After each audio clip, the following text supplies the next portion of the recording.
everybody. Welcome to the Professionally Profane podcast. I am Dave Ritterhoff. That over there is my good buddy, Phil Charles Vander Hayden.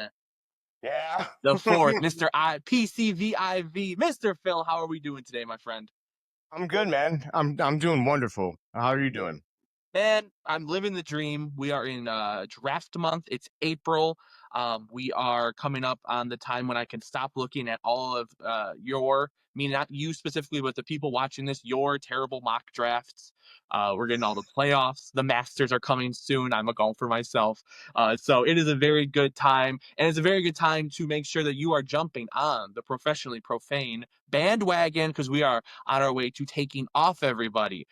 Don't forget to give us a follow on Twitter/X. We are at ProfanePod on there. Search us at Professionally Profane Podcast on Spotify, on YouTube, on Facebook. If you want to see our beautiful faces for every show, you go on YouTube and here we are. Give them a smile, Phil. Let them see the pearly whites. And if you don't want to see our faces, I don't blame you, but you can go to Spotify and you never have to worry about it. Phil, we have a very, very special show coming up. And I'd like to give the floor since you were kind of the ringleader of putting this all together. So, my man, tell the ladies and gentlemen out there what they can expect from Professionally Profane very soon. Man, this is an honor for me to announce. Honestly, I'm not going to take that credit because we talked about going live. We talked about that together, and we talked about coming up with something really good for it. And honestly, it was just it was a tag team effort. So that's what we do best here. We give the 3Ds to the fans that want to see it. But we got a very special live episode coming up on April 22nd. It's going to be the first ever live episode of the Professionally Profane, and we had to do it right. So we got two of our friends of the show, that catchphrase that I always like saying so much, Jacob Infante, our first ever guest, and Nick Whalen, who we had on last week, both extremely knowledgeable draft experts.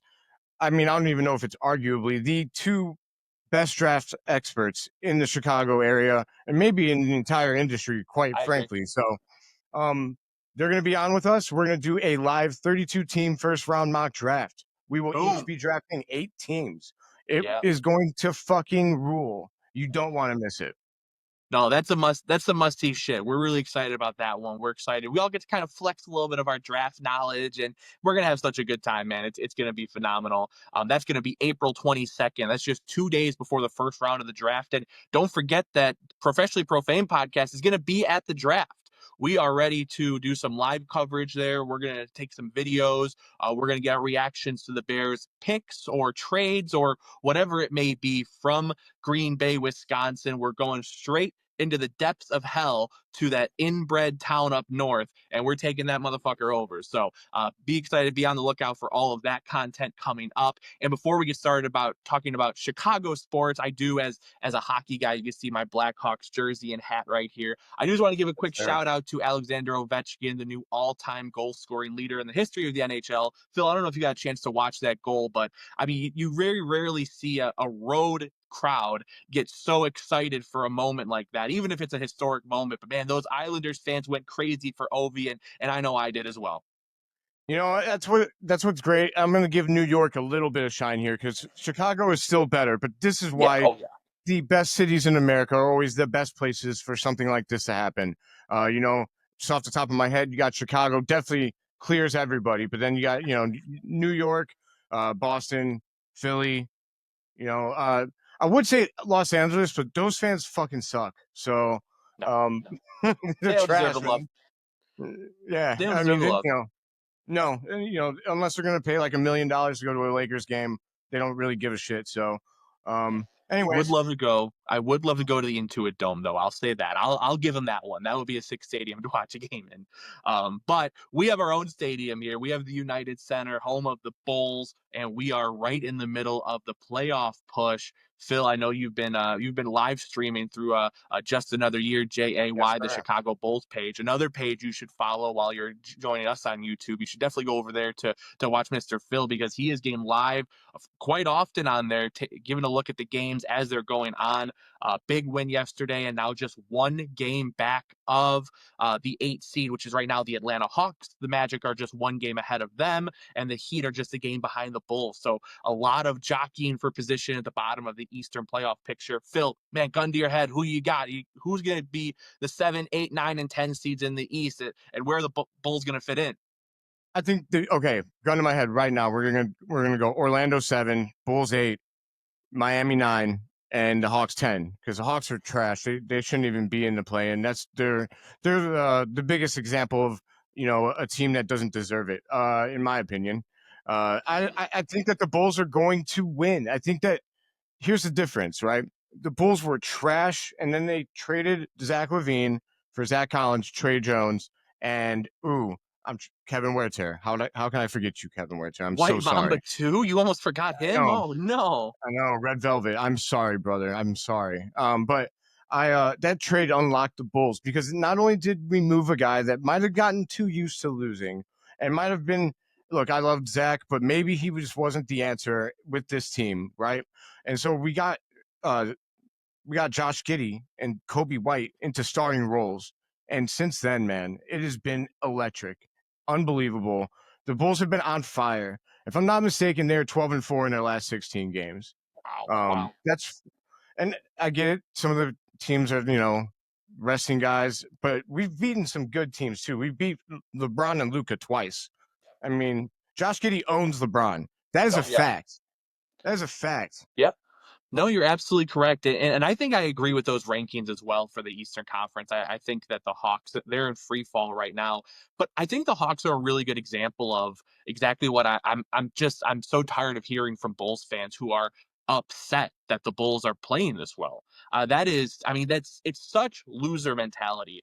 Clearly, these people have never been on an organized team sport, especially one that has to have multiple years playing together. You have to learn how to win basketball games. And when you have Kobe White, who's 25, Josh Giddey, who I believe 23, and Matas Buzelis, who's 19, 20, these guys have got to learn how to win basketball games. Those end of game sequences are not easy. You have to understand what to do in those moments. You have to get used to winning. So if you're not going to get the number one pick in the draft, which you're not going to do where the Bulls were, the next best scenario is to learn how to win these games, let these guys develop their games, and let these three develop their games together. Because if you're going to keep them long term, you can't have them being segmented and not on the same page. They have to have everybody together. So I'm really tired of hearing the negativity when it comes to the Bulls and what they're doing right now. Fucking preach, Dave. Go off, man.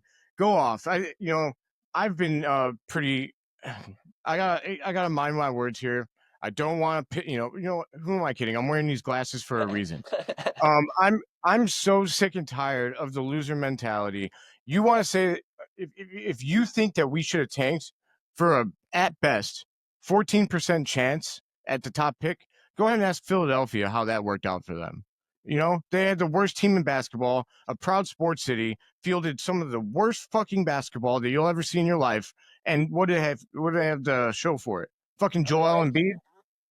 I mean, zero fucking rings, and they got Oh, an MVP. oh, Oh well, they man. must have made at least the conference finals once, right? Oh yeah. No.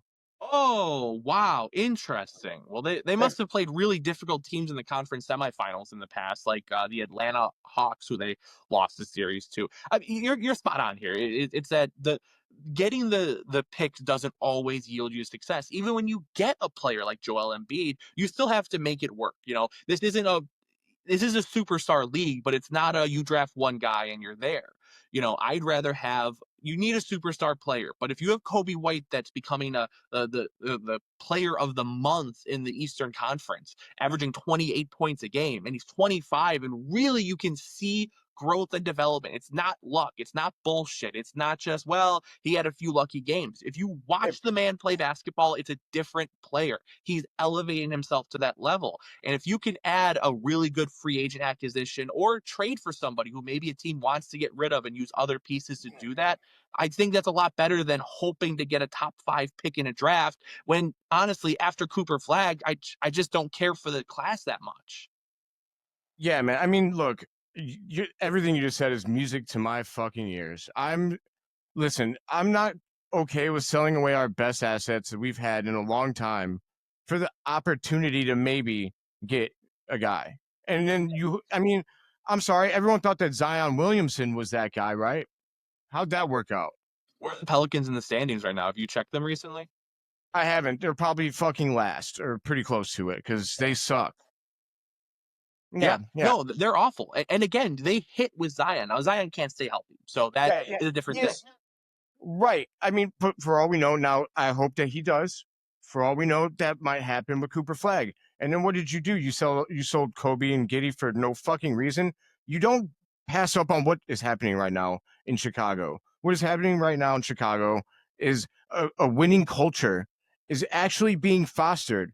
And you know what? I'm going to give Matt so much credit to your man, Billy Donovan. Billy Donovan, I think if you watch my video this morning for Just Another Year Chicago Bulls, I admitted that I am on board. I'm fully bought into Billy Donovan's vision. He has gotten the most out of these young players. All of these young players, even Patrick Williams, maybe arguably Patrick Williams, are playing the best basketball of their careers. I mean, I That's know not that much for him. he's still not playing to that 4th overall selection, right? But my expectations have fallen all the way down to like 7th man. So from that point of view, I think he's fine. But I'm really proud of the way this team is going. If you watch what happened last night when Billy, by the way, Hall of Famer Billy Donovan, Forget it. don't forget it, Hall of Famer, head coach for the Chicago Bulls, fucking Hall of Famer Billy Donovan. He walked into the locker room after we won last night, and the team mobbed him like we won the fucking championship. It was honestly like I got goosebumps right now talking about it because I'm just really, really fucking proud of this team and the way that they're coming together.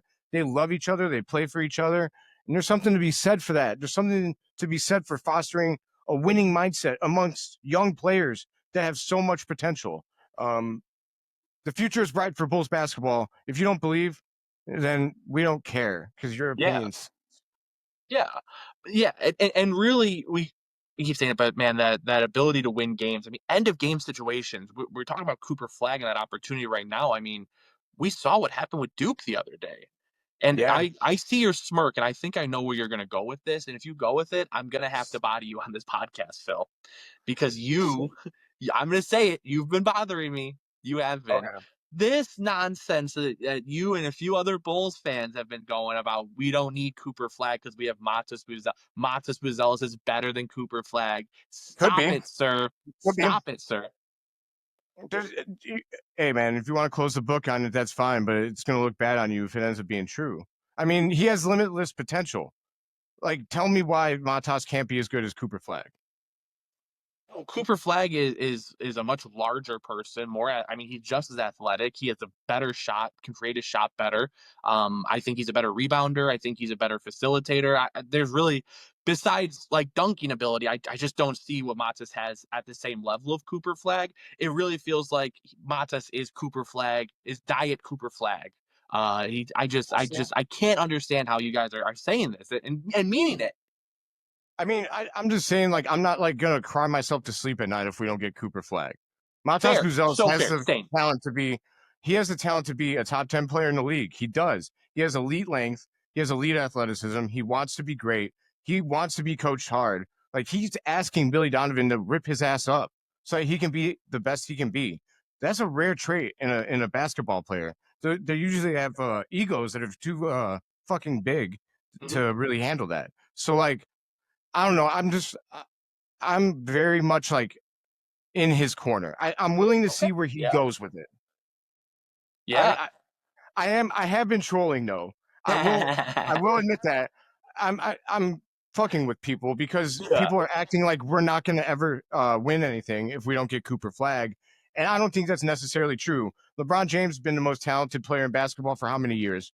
And he is 4-6 in the finals. Yeah. So we can easily have a better team than whatever Cooper Flag goes to. And maybe Cooper Flag will be better than Matas. I think the probability is probably higher. But I'm just saying, like, crazier, like, Matas has the tools. Like, I don't know. I'm just saying it's not that crazy of a conversation. Kendall Gill didn't think so. Oh, Kendall Gill's on your side. Okay, I'll give you Kendall Gill. I think Cooper Flag's really good, man. He I is. He appreciate is a really good good. trolling. I just don't want Bulls fans to be like, "Oh no, we don't. We have a guy better already." If we get number one, I'm gonna Kool-Aid man out of this fucking house and Oh yeah, land on my feet. Oh yeah. So I'm gonna be yeah. yeah, I'm gonna be a menace if we get Cooper Flag in Yeah. Chicago, man. I'm gonna be a menace. Yeah. But It would actually be hilarious if we didn't. Okay, look, I want to make the playoffs. I think that's important. I think we made that clear. However, I also think it would be so funny if what if we didn't make the playoffs, right? And then we got number one somehow. And then all these people that were crying like little babies all season long, throwing temper tantrums, what are they gonna do? Come on and say they were right? That'd be some funny shit. That'd be some hilarious shit. I no, hope that'd be for fun. it. I No, hope for dude, it. Cooper Flag, I hope man. for the playoffs more. Yeah. Cooper Flag, man, I'm just saying, even if you get drafted somewhere else, that rookie contract comes up. Okay, Chicago's a nice place, man. I'll get it you. is a nice place. I will buy Cooper Flag his very first Italian beef sandwich. He can pick the spot. I'll take him anywhere he wants to go. I'll do it. I will put extra Smooth, Dave. jardinere on there. We'll dip Smooth. it. We'll baptize it. I mean, it's gonna be a thick sandwich for my guy Cooper Flag, and it's on me, pal. You just let me know. Yeah, smooth, man. I like it. I like the pitch. I love it. Kobe White, just want to make note, first Bull since January of 2022 to win Eastern Conference Player of the Month. That was DeMar DeRozan. Before that was Phil, put you on the spot. Who do you think was before DeMar DeRozan? Eastern Conference Player of the Month, the last person. I'm gonna go with Joakim Noah. That's a really good guess. He was second next, but Jimmy Butler Fuck. did win it in 2014. So no, that was a good guess though. Joakim was that man for a little while. People forget about that run he had. He was fourth in MVP voting. Sure was. He Goddamn, absolutely Joakim Noah, was. fourth best player in basketball, Putting up 12 points a game. He with the would ugliest just fucking shot you ever seen in your life. But oh, man, he made an impact. He was I great. I will love never Joakim. forget that shot as long as I live.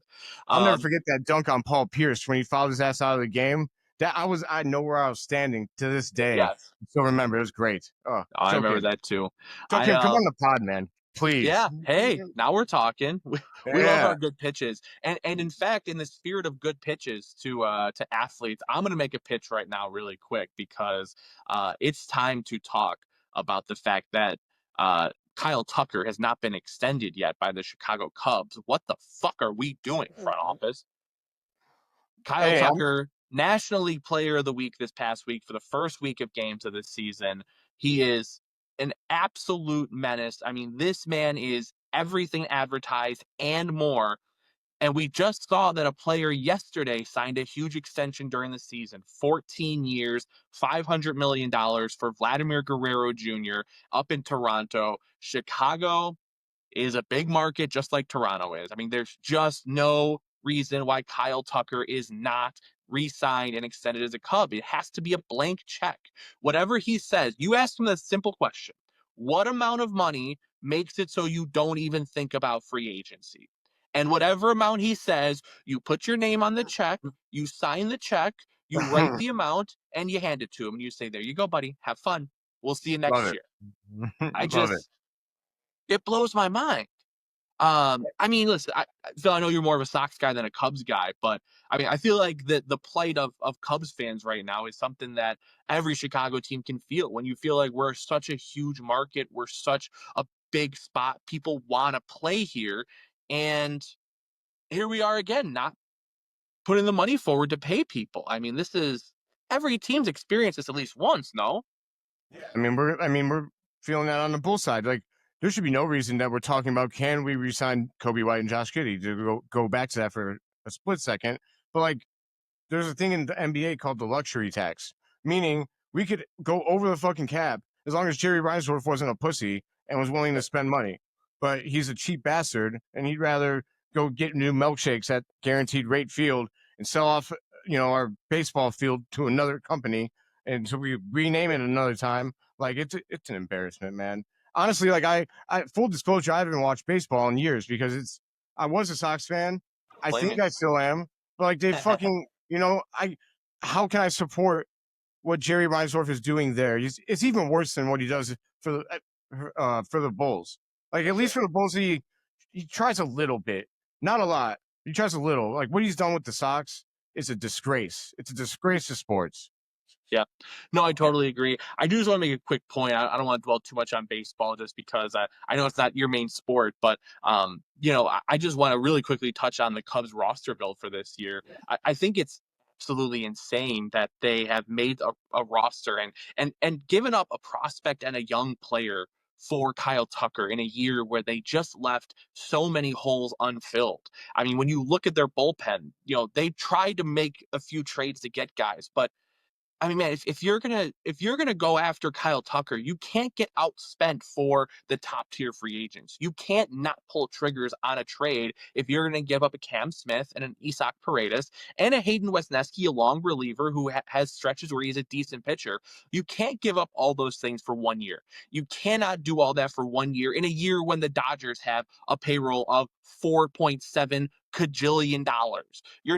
You're not gonna win that battle against them. So if you're going to get Kyle Tucker, you have to either A, spend every dollar you can this year and then use the next few years to recoup your losses, or you had to not make the trade for Kyle Tucker for 1 year. So I've been thinking about that a lot recently. It just doesn't make sense to me. It's putting one foot in contending and one foot in. Well, we need to hold on to pieces and money for the future. It just doesn't make sense to me. Yeah, man, by all means, dude. Hey, just because I didn't play baseball or whatever, or and the Sox are so bad that they make me disgusted and I don't watch it right now, doesn't mean that we can't talk to our fellow Chicago fans, and that's why Dave is our expert on all things Cubs, so you can talk to the fan base that actually gets to watch baseball that's semi-respectable. Yeah. But But we're about fun here on yeah, Professionally Profane. So no more lamenting about the Chicago Cubs and their shortcomings. It's a size contest, and they're coming up not big enough. size matters. Ask Ben Johnson. Size matters, gentlemen. And so, in that light, I'm going to give the floor to my good friend Phil. Mr. Phil, every week on Professionally Profane podcast, we announce our jabroni of the week. And this week it is your turn, sir. So lay it on me, man. Who are we mocking and memeing today, sir? You know what? I've got a special, and I guess in the theme of what we'll be doing for the power rankings later, I want to talk about you, John Cena. John Cena, you are my jabroni of the week because you literally have gone back on everything that you preached for like 20 years. It's a joke. Quite Ridiculous. honestly, it's hilarious. It is funny, but like this is your idea of a heel turn, John Cena. This is what you do. You just come out there and you shit on the kids. You make fun of them. Like that's weak sauce, man. I thought you could have came up with something better, John. I thought that you would have done a little more creativity, but instead you're getting owned by Cody Rhodes out there on the stick. Can't say I'm that surprised about that, but I just thought that you would bring something better, John. I thought you would, and that's why you, John, you sold out to The Rock. Who made the word jabroni a thing? The Rock. It's perfect. You, John Cena, are my jabroni of the week. Wow, I've heard so much love for his heel turn, Phil, and I It's fun want to cut to a promo say on John Cena. I want to say though, I will second that statement. I think that cheap pops aren't really the way to go. He did a lot of cheap pops, but they did have a really good promo battle this last week, and I think there's two more segments. Well, I don't know if John's actually scheduled for any other Raws, but if he is, I'm excited to see the last two. But man, cheap Pete's not the way to go, man. Don't make fun of the kids and the sports teams. Come on. I thought that the kid thing was a little far. I mean, maybe it's just because like I know how much they idolize him, and like just the thought of like that kid crying himself to sleep, and I was like, oh, my fucking melting heart. But otherwise, honestly, I do enjoy John Cena's heel turn. I just wanted to call him a jabroni and cut a promo Yeah. on John Cena. Who doesn't want to do that as a wrestling fan? So Yeah, John Cena, come on the pod. Um, He follows us. He does follow us.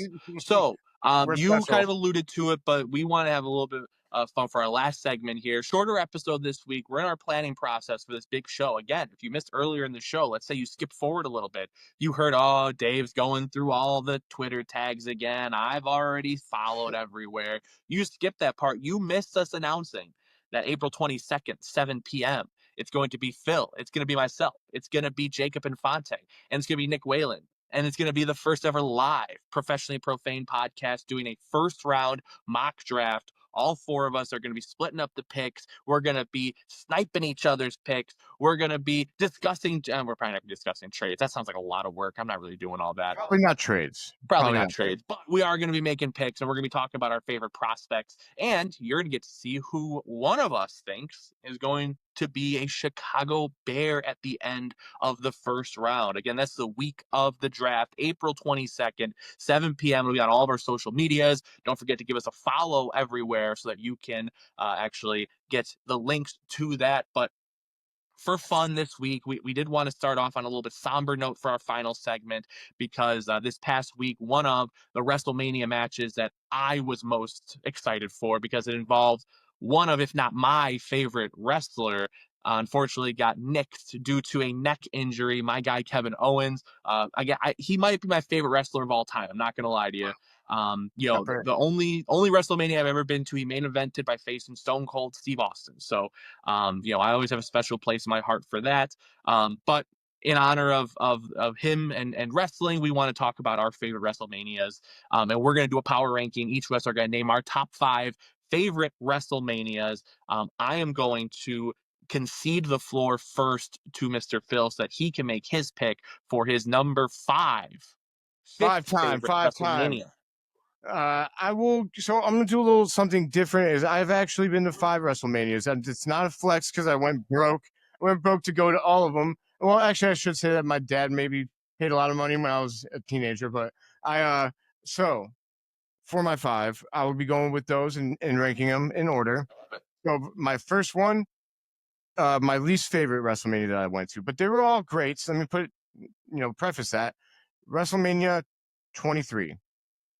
We had Shawn Michaels versus John Cena. We had The Undertaker versus Batista. That was the match of the night. That was an absolute fucking banger. It was a solid WrestleMania. It wasn't the best though. I think you can tell. I just named 2. I am struggling to come up for sure with another one off the top of my head. I know we had Money in the Bank. Battle of the Billionaires, brother. That was 20. Oh, that was 23, wasn't it? Oh That yeah. was 23. I don't know why I Which it thought it might wasn't have been good. 22. So I mean, I'm not. It wasn't good. I was in the building with the future president. This is not a fucking political podcast. That is not a political view. Anyways, I I watched the future president get Stone Cold Stunned though. That was cool. I just didn't know it at the time. I would have rather been in the crowd that got money dropped on it. But hey, Oh, you weren't. Oh man. Well, no. that kind of makes it a little somber. I definitely can understand the regret. I'm sorry to say, hear that you had to deal with that. But I'm gonna jump in with my number 5, and I'm gonna start with the only one I've ever been to actually, Okay. WrestleMania 38. 38 was a really good show. Night one I got to go. I only went to night one of the 2 because I didn't live close enough. So drove up. It's like 3-hour drive from I was living in Austin up to Dallas. Went to night 1. Cody Rhodes returned. Phenomenal, Oh, I'm so phenomenal to see. jealous. That's I mean, great.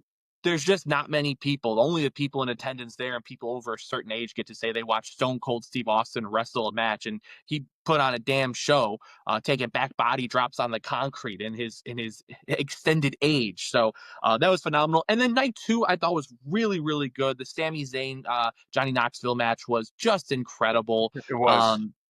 Just top to bottom, really good action the whole time. So I'm gonna give that my number 5. I want to give a shout out to WrestleMania 20, who I flip flop between those 2 for a long time on who should get the 5th spot, but I ended up going with 38. Okay. Hell yeah. For my 4th spot, I'm going to go with probably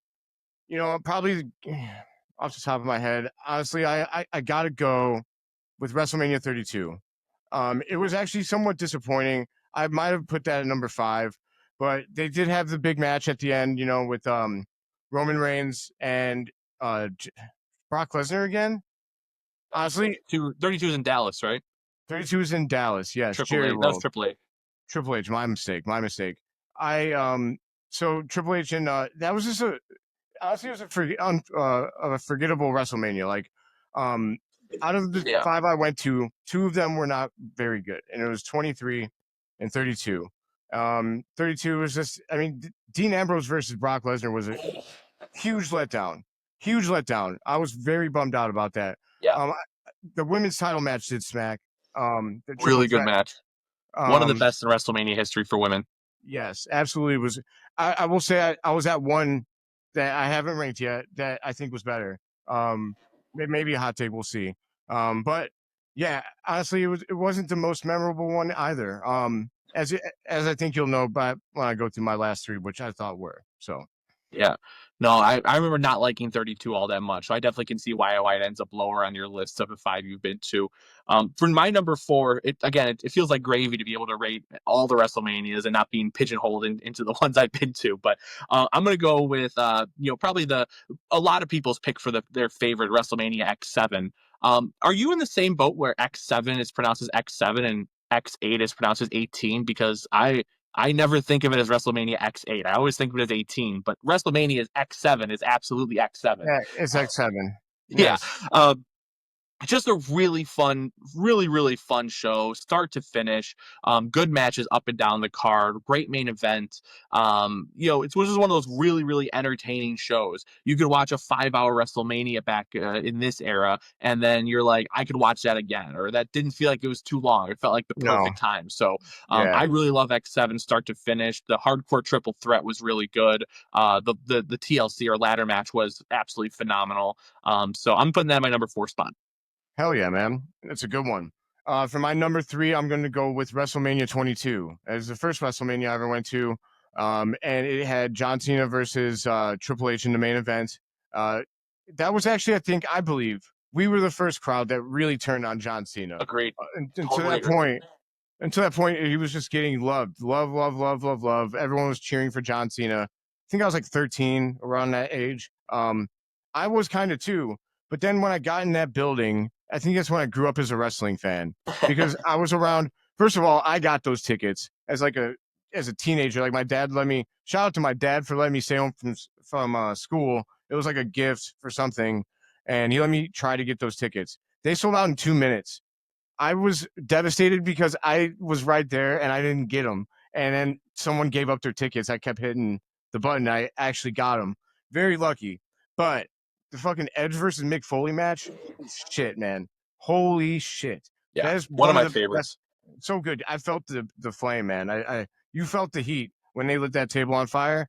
Unbelievable. And Shawn Michaels versus Vince was iconic. It was just an ass whipping, but it was iconic. But fuck you, Vince. Yeah. And then we had also Rey Mysterio winning the World Heavyweight Championship from Kurt Angle and Randy Orton. And honestly, that was the night that I decided that Kurt Angle was the best wrestler that I've ever seen in my life. His work rate is incredible, unbelievable. And then I guess the hot take I talked about earlier, Mickey versus Trish was fucking good, man. They did botch the finish, but up until that point, like the crowd went with Mickey. She was doing all kinds of crazy. If you know, you know. It was really good. So I enjoyed it a lot. It was a lot of fun. That was a hot take. I know you've been to a few WrestleManias. That there were a couple matches I thought you were going to mention, and definitely was not that one. So very cool. I love 22 though. Really one of my favorite WrestleManias. Those matches you talked about really set the tone. Absolutely. How can I forget that CM Punk? It was the first time that he showed his face on WWE television. So Who could forget? Perfect my man, CM Punk, the introduction. goat. That's awesome. Yeah, great timing there. I'm gonna go with my number three. I'm gonna go pretty recent here. I'm going with the last one. I'm going WrestleMania 40. Okay. Hell yeah. I think that the two that I ranked above it just more start to finish. But 40 has a lot of hidden gems in it. That not CM Punk. Ha, he was involved. The Okay. Seth Rollins Drew McIntyre match to kick off night two was titties, man. That was Man, phenomenal. they had Very great chemistry. underrated. You know, the fact that Gunther and Sami Zayn had a match where I walked in and said, "There's no way Gunther can lose. He has to continue this incredible reign." And then by the time we got to about halfway through the match, me as the sarcastic Mark wrestling fan was like, "I want to see Sami Zayn win this fucking belt right now." That The way he shows did that's it such a too. testament. The way he did it too. It was so good. Such a good match, such a great finish. Michael Cole providing commentary, and then of course, man, the story gets finished. Just phenomenal. Really, really good show. Both nights really, really excelled for me. I was very, very impressed by it. That's so funny that you picked that, man. Honestly, like full disclosure, me and Dave did not reveal our picks to each other. And so my second favorite that I've been to is 39. And you said the story finished there at the end, and that's literally why I went to 39. I went to 39 to watch the story get finished, and I got my Whoa! fucking heart broken, man. I got my heart broken. However, comma, it was a phenomenal, phenomenal event. I did go to both nights. That shit was real expensive. Great, very expensive. I did the whole shebang. We did like SmackDown all the way through Raw. And by the way, thanks a lot, Vince, for ruining Raw. It was awful because of you again. But yeah. So we had Sheamus versus Drew McIntyre versus Gunther was a banger, an So good. absolute smacker. That's why you started talking about Gunther's reign. I was like, ooh, yeah, that was honestly my match of the weekend. I know some people had Rhea versus Charlotte up there, also a great match. Finn Balor versus Edge should have been better. Finn Balor should have won. Yeah. Oh my God. Yeah. Come on, I Ed. Cope. What are you doing, man? You should have given him the win. That was a as bad a booking decision as I can remember from a WrestleMania, especially knowing how quickly he left the company after. That was awful. yeah, yeah, almost as bad as changing your damn name to Cope.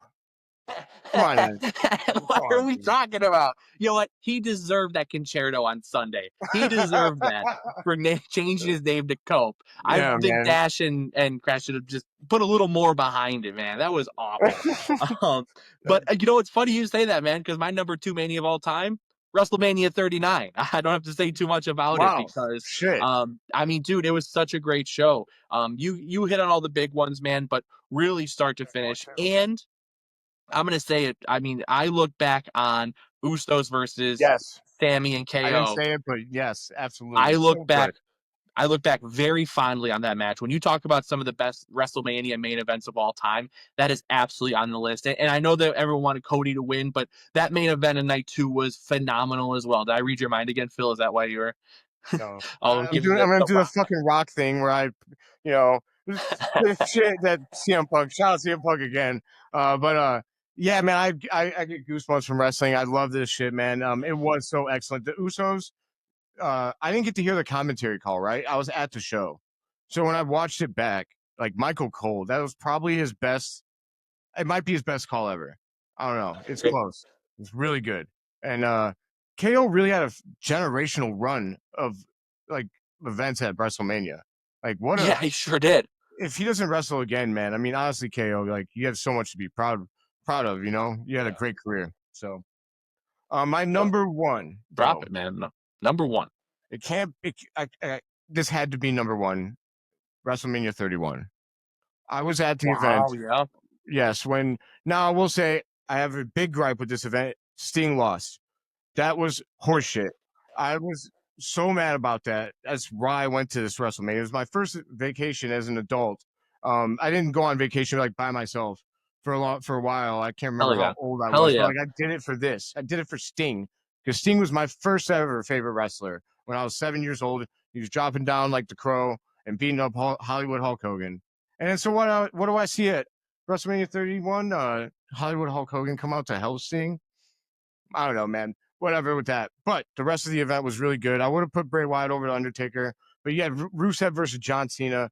Excellent. I think you had Daniel Bryan win the title. Yeah. IC Great title ladder rank.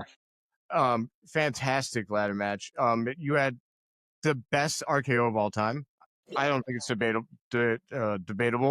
I don't know how they pulled that off because they said they never did it in practice, but Randy and Seth killed it. And but really, it's just because of the end. Of Like course. we all thought that we knew what was going to happen. Roman was going over, and nobody was happy about it at the time. He wasn't the tribal chief yet, and man, when his music hit, I I tell you, I screamed myself hoarse. I had to go to wrestling. We went to Raw the next night. I had nothing, man. I had nothing. I was dead. I had no voice. Screamed hoarse. It was. I mean, honestly, I'm gonna do the Rock thing again. I got goosebumps. It was so good, dude. It was so good.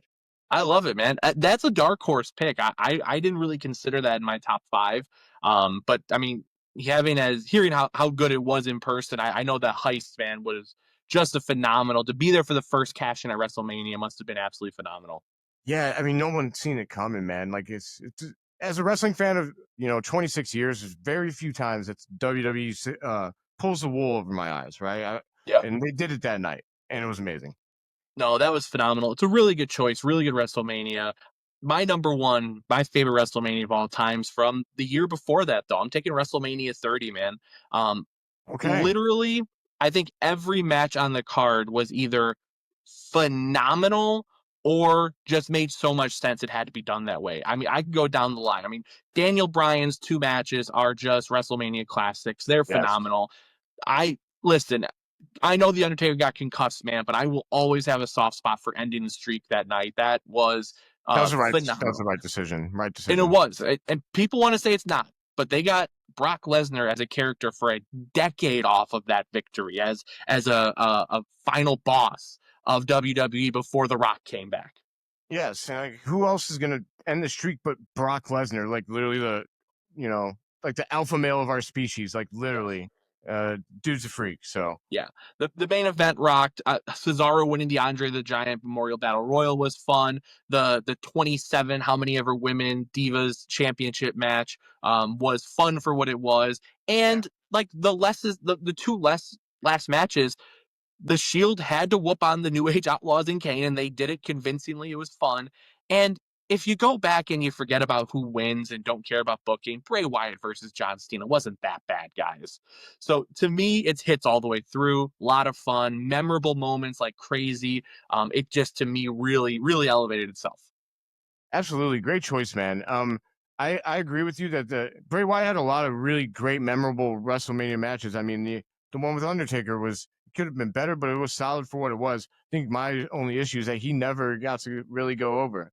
Like he always lost at WrestleMania. Randy Orton buried him pretty hard. I mean, I'm Twice, sure twice. twice, man. Just killed him. I mean, I couldn't believe when he beat the Fiend. I was, yeah, it still bothers me to this day. That was one of the biggest drop balls of all time.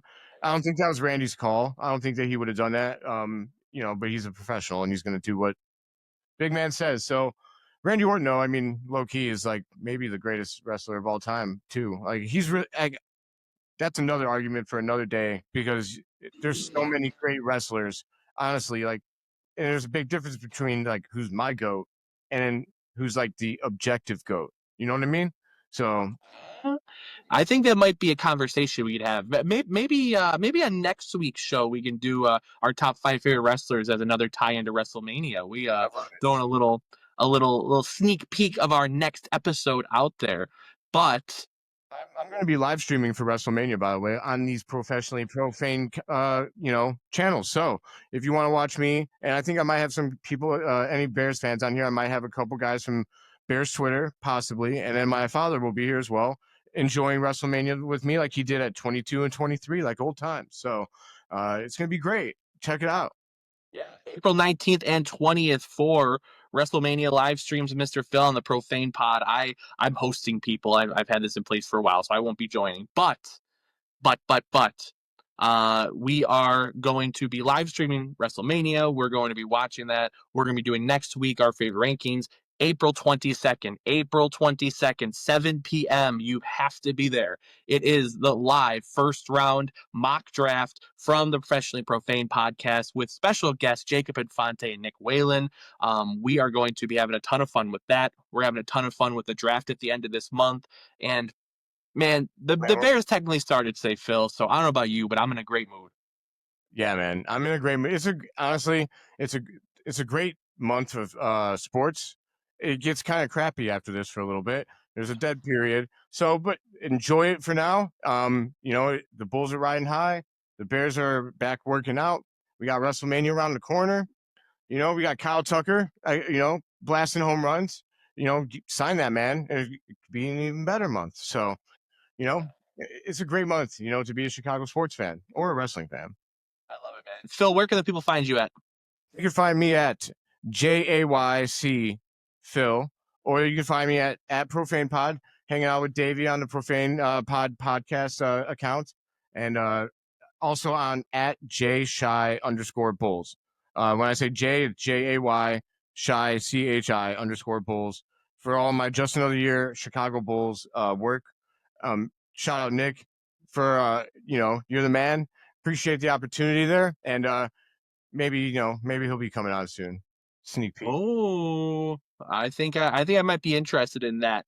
You can find me at Profane Pod as well, but you can find my personal account at Davey Dots DAVEY dots 17. You can also give us a follow on YouTube and Spotify. Give us a follow on X with Profane Pod as mentioned. Keep that in mind for April 22nd. Phil, I see you ready to say something. I said we're on everything. We're about to be on LinkedIn and Twitch as well. So just buckle in. Oh yeah, no. If we'll get carrier pigeons to bring our albums to you guys, don't you worry. If you want to hear We're what on we have to say, MySpace. oh yeah, I'll go on MySpace. What was that Google that used to? Remember the Google? They used to have a. What was that stupid social media platform Google tried to? I Google remember Zanga. Plus, I wasn't even aware of that one. dude. Add us on Farmville. Oh shit, we're on Farmville, baby. Farmville. We might have a Zanga, one of those blogs or whatever the hell. It's gonna be great. We're gonna be on everything. I You love won't it, be able man. to avoid us. Yeah, yeah. For my guy Phil Charles Vander Hayden the fourth. I am Dave Ritterhoff, and we will catch you all on the next one.